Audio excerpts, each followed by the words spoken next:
Hi everyone, this is Jim. Welcome to this Blitz chess postmortem, a postmortem of my Blitz game number 294. My opponent kicked off with d4 and I played knight f6, hoping to get into a Nimzo Indian or maybe a King's Indian. And my opponent plays bishop to g5, the third choice here after c4, which allows all those classical lines, and knight f3, which avoids them. Okay, bishop g5. So I play the main move here, knight e4. There's different ways to play this. Just e6 is probably okay as well.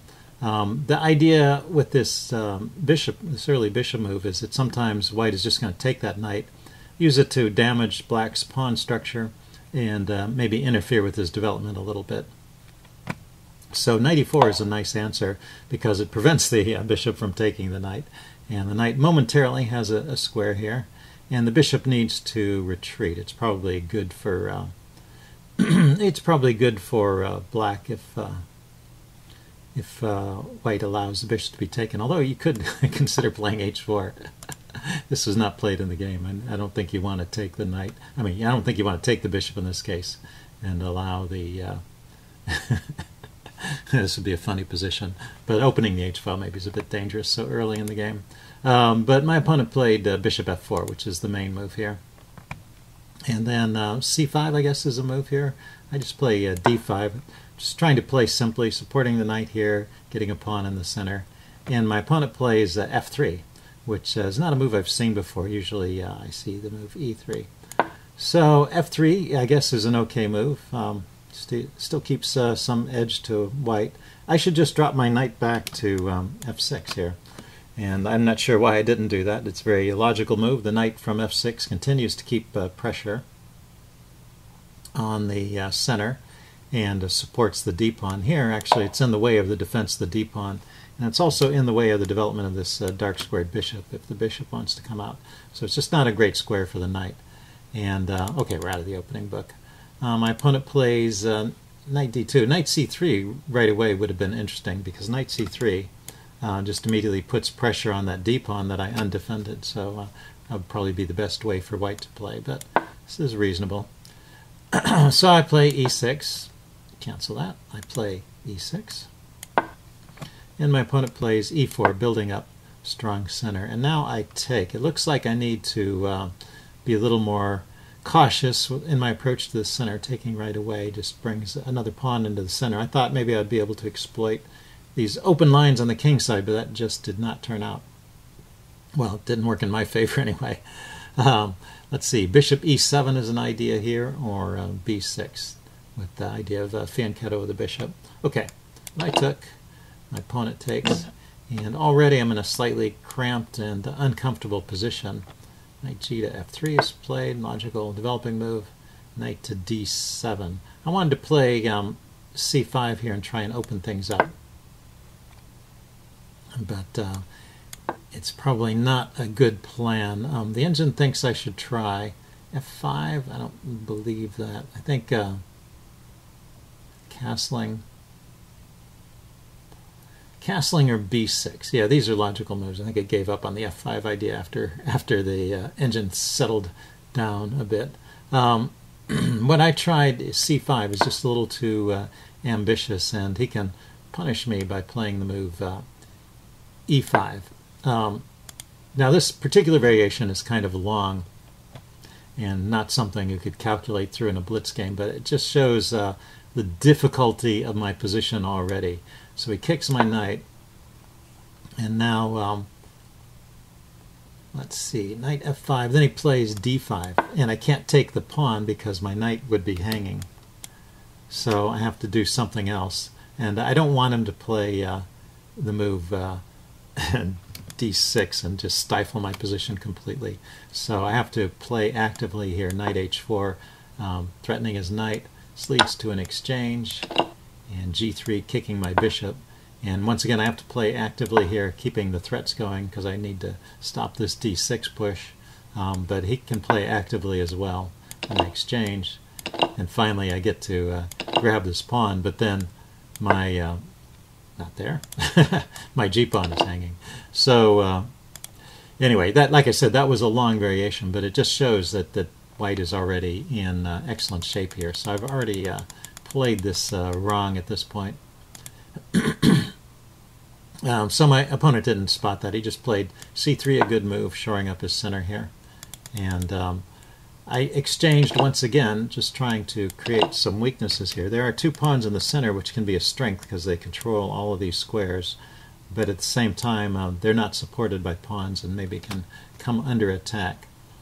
So after he took back, I played a6. The engine thinks actually that I could play b5 immediately, so a6 maybe is a bit slow here,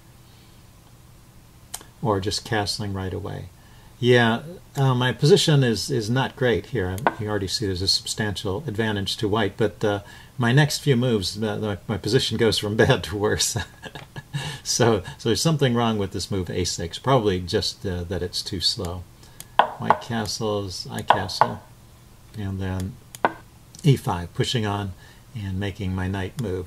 And my knight doesn't have, oh, cancel that, doesn't have a lot of great squares. I didn't like the idea of putting my knight on f5 and having it exchanged, so I go to b5.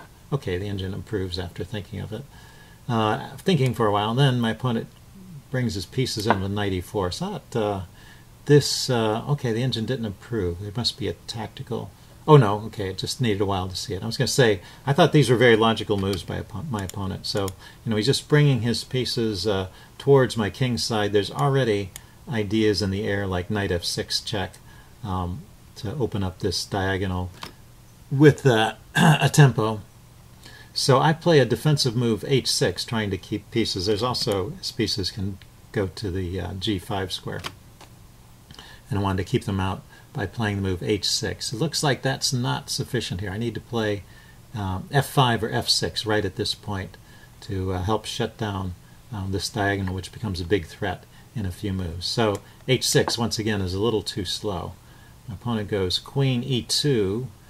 Queen e1 is the most accurate queen move here. The idea, you see this in a lot of games, so something to keep in mind, that the queen can come out on this diagonal, on the dark squared diagonal, and it's a very powerful piece over there.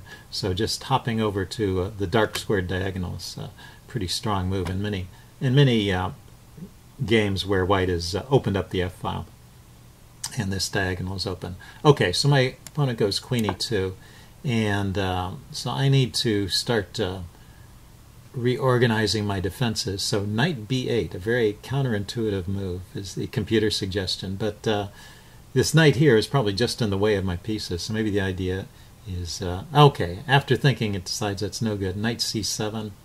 Yeah, basically my position is just difficult because my pieces are somewhat uncoordinated over here on the queen side, and my opponent's pieces, even after this queen e2 move, which wasn't the best, they're still menacingly poised near my king and ready to jump into the attack.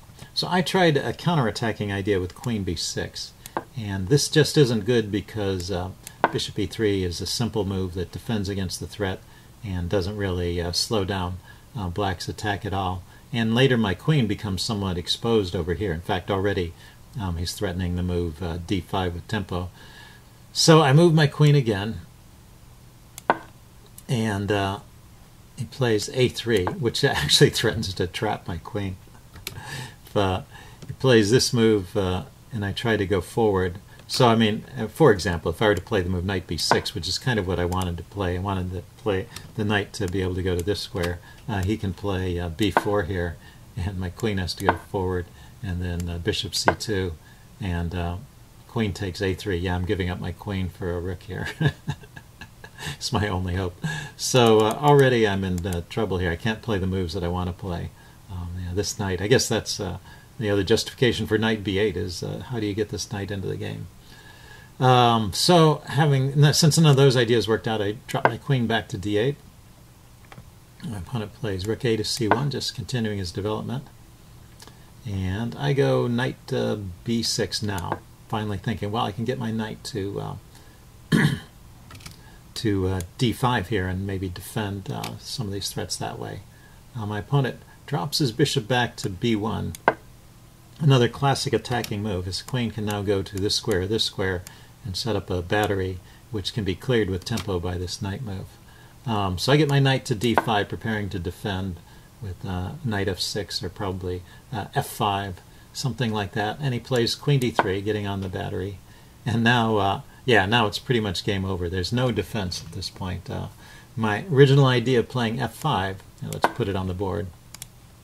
This would fail to e takes f6. Yeah, he just takes it.